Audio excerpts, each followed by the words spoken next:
ভালোবাসা, রাসূল আমার স্বপ্ন আশা, রাসূল আমার প্রেম বিরহের মূল আলোচনা। মুহাব্বতে আল্লাহুম্মা সাল্লি আলা سيدنا مولانا محمد وعلى آل سيدنا شافعنا محمد. بلغ العلا بكماله، كشف الدجى بجماله، حسنت جميع خصاله، صلوا عليه وعليه. সকলেই বলুন আলহামদুলিল্লাহ। যে মহান আল্লাহ তাআলা রব্বুল আলামিন আজকে আমাদেরকে দয়া করে মায়া করে এই কোরআনের বাগানে, জান্নাতের বাগানে আসার এবং বসার তৌফিক দান করেছেন, সেই আল্লাহ তাআলা রব্বুল আলামিনের কাছে হৃদয় উজাড় করে শুকরিয়া আদায় করে বলুন আলহামদুলিল্লাহ। পাশাপাশি আহমদে মুস্তাফা, মুহাম্মদে মুস্তাফা, রাসূলে পাক সাল্লাল্লাহু আলাইহি ওয়াসাল্লাম, যেই নবী নূরে আলম, নূরে মুজাসসাম, সেই নবীর উপর মহব্বতে দরুদ পড়বেন সাল্লাল্লাহু আলাইহি ওয়াসাল্লাম।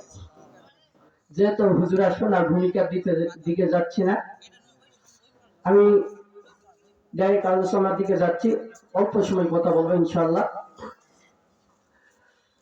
আল্লাহ তাআলা রব্বুল আলামিন কোরআনুল কারীমে বলেছেন, ইয়া আইয়ুহাল্লাযীনা আমানু দুখুলু ফিস-সিলমি কাফা, হে ঈমানদারগণ, তোমরা পরিপূর্ণভাবে ঈমানের ভিতরে ঢুকো।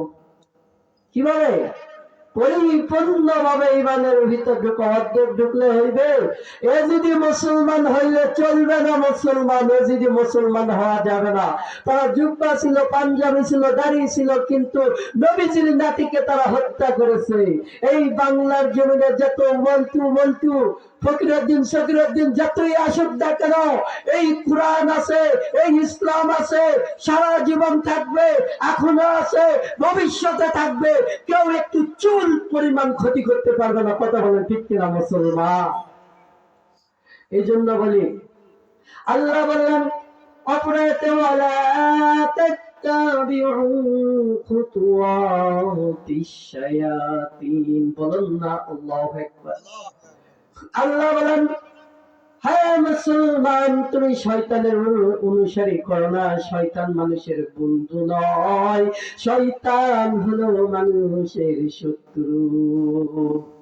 শয়তান কি মানুষের বন্ধু হতে পারে? এই জন্য আল্লাহ তাআলা রব্বুল আলামিন সূরা হাশরের মাঝে আয়াত বললেন, কামাসালিশ শাইতান ইয ক্বালা লিল ইনসানি কাফুর।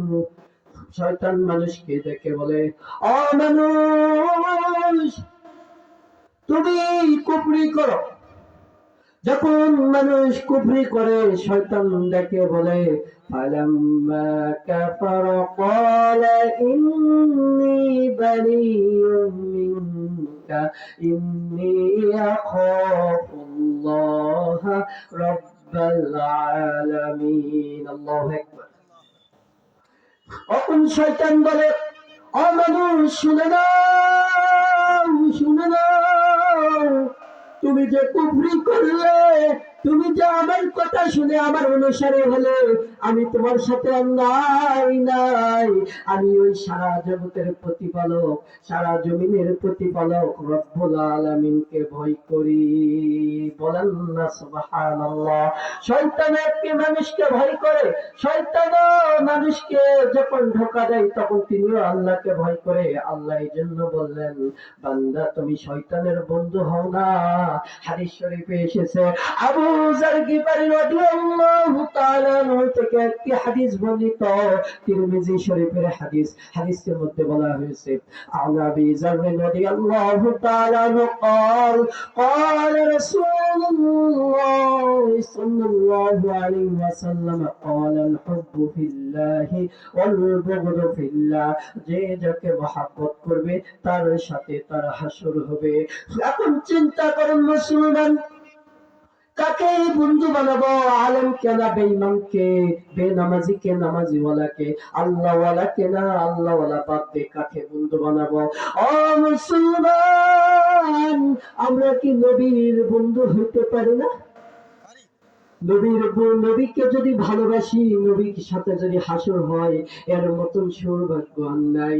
এই জন্য বলে কোরআনে শরীফে একটা সঙ্গীত শিল্পী আছে, সঙ্গীত একটা বলা হয়েছে, সমাধান চাও যদি জীবনে মরণে ফিরে যাও। সকলে আমার সাথে, সমাধান চাও যদি জীবনে মরণে ফিরে যাও, খুঁজে নাও চোখ রাখো কোরআনে, তবেই পাবে সুখ শান্তির ঠিকানা, যদি মেনে নাও তুমি মনে প্রাণে।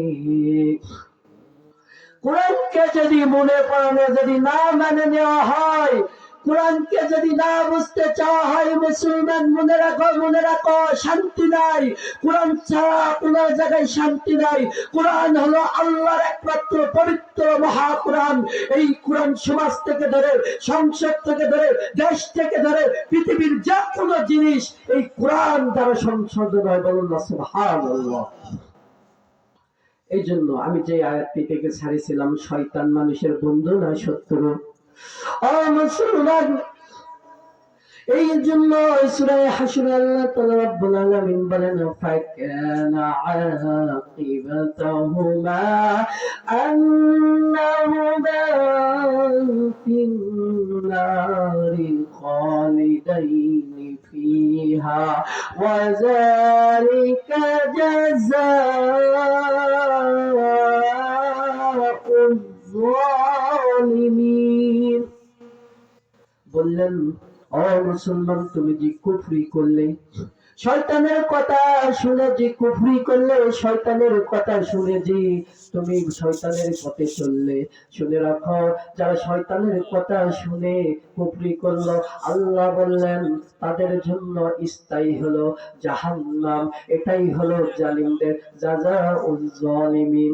এটাই হলো জালিমদের জন্য কি স্থায়ী জাহান্নাম, জালিমদের জন্য কি স্থায়ী। এই জন্য মুসলমান শুনে রাখুন, কই পরিবেশের মুসলমান শুনে রাখুন, শুনে রাখুন। এই জন্য আমাদেরকে ইমানদার হওয়া লাগবে, ইমানের ভিতর পরিপূর্ণভাবে ঢুকে যাওয়া লাগবে। বেঈমান হওয়া যাইবে না। অর্ধেক আমার সুন্নত আছে, অর্ধেক নাই। দাড়ি আছে, অর্ধেক নাই। টুপি আছে কিন্তু পাঞ্জাবি নাই। পাঞ্জাবি আছে কিন্তু নবীর ভালোবাসা নাই। এই জন্য পরিপূর্ণভাবে ইমানের ভিতর যতক্ষণ পর্যন্ত ঢোক নাই, অতক্ষণ পর্যন্ত তুমি প্রকৃত মুসলমান হইতে পারবা না। এই জন্য আমাদেরকে কি করা লাগবে? প্রথম কাজ হলো আমাদেরকে ইমানের ভিতরে ঢোকা লাগবে, নামাজ পড়া লাগবে। আমি এখন কথাই বলি, আমার ইমান আছে, কিন্তু কেমন ইমান তোমার? কেমন ইমান? যে ইমানের কোনো চানা পয়সা মূল্য নাই। তুমি ইমান আছে বলো নামাজ পড়ি না, নামাজ পড়ি বলে ইমান আছে।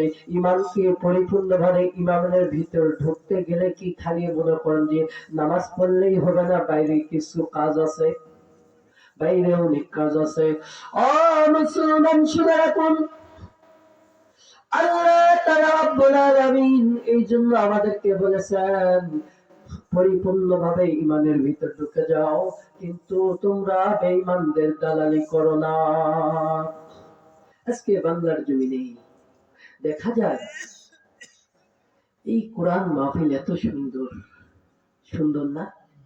এই হাজার হাজার টাকা খরচ করে, এটা কি মেলাতে ঘোরার জন্য বানাইছে? বাড়ি বাড়ি শুয়ে থাকার জন্য বানাইছে? এখানে কোরআনের কথা হবে। এখনকার বাংলার জমিনে কি কোনো ভয় আছে? এখন ভয় করবো কাকে? একমাত্র আল্লাহকে। শরীয়ত বিধান মানতে হবে।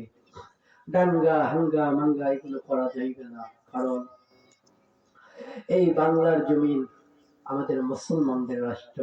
এই মুসলমানের জমিনে এখনো কোরআনের আইন আমরা করতে পারি না। এই কথা বলা ঠিক কিনা? এই বাংলার জমিনে এখনো আমরা চাই আগামীতে ইনশাআল্লাহ এই পবিত্র কোরআন দিয়ে এই বাংলার জমিন চলবে ইনশাআল্লাহ। চাই না কে ক্ষমতা পাচ্ছে ওগুলো বিষয়ে আমি রাজনৈতিক কথা বলি না, কিন্তু কে পাচ্ছে দেখার বিষয় নয়। কিন্তু কোরআনের আইন আগে বাংলার জমিনে করা লাগবে। এই কোরআনের আইন যদি বাংলার জমিনে থাকতো, এগুলো কথা না বললে না, এগুলো বলা লাগবে। এই কোরআনের আইন যদি বাংলার জমিনে থাকতো, একটা চোর চুরি করতে গেলে তার আত্মা কাটতো। কারণ একটা চোরের যে হাত কাটে দেওয়া হয় যদি চুরি করে, একটা চোর যদি একজনের হাত কাটে দেওয়া হয়, 10 জন চোর ভয় পায় আর চুরি করতে পারবে না। আজকে এই গ্রামে দেখা যায়, গ্রাম অঞ্চলে কারো জমি থেকে পেঁয়াজ চুরি হয়, কারো বাড়ি থেকে টাকা চুরি হয়, কারো জমি থেকে ধান সব চুরি হয়ে যায়। এগুলো চোর এই বাংলার জমিতে থাকতো না, তাই না? রাস্তা থেকে পিস চুরি হয়ে যায়, রাস্তার কাজ ভালো করে হয় না, এমনকি বাজারে কাজ হয় না। এলাকার জনগণের টাকা যারা লুটপাট করে খায়, ওই বেঈমানকে বলি, সাবধান হয়ে যাও, হুঁশিয়ার হয়ে যাও। ইসলামের পতাকা জ্বলবে, ইসলামের বিজয়ী হবে ইনশাআল্লাহ। এই জন্য সবাই মিলে একটা তাকবীর হবে। দিতে পারবো তো? তাকবীর দিলে বাতিলরা ভয় করে। কিছুদিন আগে একটা কথা বলি, ওসমান হাদি ভাই এক নাম মানুষ, তিনি ওসমান হাদি ভাই, তিনার কথা এক আলেম বলতেছে, তাকে বাধা দেওয়া হচ্ছে। কেন? এগুলো মুসলমানদের মুনাফিক করার কারণে। এই জন্য সকলে মিলে তাকবীর দেব। নারে তাকবীর, নারে তাকবীর। আল কোরআনের আলো, আল হাদিসের আলো। আমার নেতা তোমার নেতা না, আমার সব থেকে বড় নেতা কে? আমার রাসূল পাক সাল্লাল্লাহু আলাইহি ওয়াসাল্লাম। আমাদেরকে মানতে লাগবে তার আদর্শ। রাসূলের আদর্শ না মানলে হবে? বাপজান মনে রাখেন, বাপজান মনে রাখেন, রাসূলের আদর্শ মানতে হলে কি করা লাগবে? রাসূলকে মহব্বত করা লাগবে, রাসূলকে ভালোবাসা লাগবে, তাই না? মুসলমান রাসূলকে মহব্বত করতে হলে রাসূলের সাথে ভালোবাসা লাগবে। আমি এই জন্য দোয়া চাই নিচ্ছি। আজকে সময় সংক্ষিপ্ত থাকার কারণে গান শেষ করব। হুজুর আসছে, এই জন্য এলাকাবাসীকে অনুরোধ করি, আপনারা যখন এখনো এদিক সেদিক ঘোরাফেরা করতেছেন, তাদেরকে মাহফিলে আসার জন্য। নারে তাকবীর, নারে তাকবীর, আল্লাহু আকবার। বিশেষ মেহমানের আগমন, স্বাগত। নারে তাকবীর, আল্লাহু আকবার। আসসালামু আলাইকুম। আপনারা যারা এখনো